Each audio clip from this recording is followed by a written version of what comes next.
Hey everyone, ever wished you could take back that text you just sent? Well, guess what? Google is now making it possible. With the latest updates to Android, you can now edit messages up to 15 minutes after sending them. Let's dive into how this works and what it means for you. Starting today, if you're using Google Messages on any phone running Android 8 or later, you'll notice a new pencil icon popping up.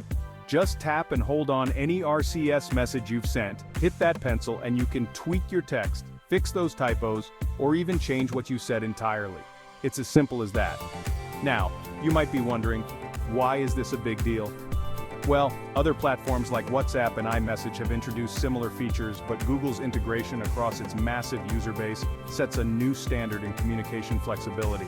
Imagine no longer feeling that panic when you send a message too quickly. But that's not all. This feature drop isn't just about editing text. Google is also rolling out improvements across the board, from instant hotspot enhancements, which will make connecting devices a breeze, to new functionalities in Wear OS, making your smartwatch smarter.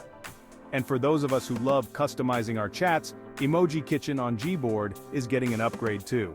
Starting June 10th, you'll have even more fun sticker combinations to spice up your conversations. Plus, if you're into tech that makes life convenient, the expansion of digital car key support is something to look out for. Soon, you'll be able to use your phone to unlock more car models like Mini, Mercedes-Benz, and Polestar.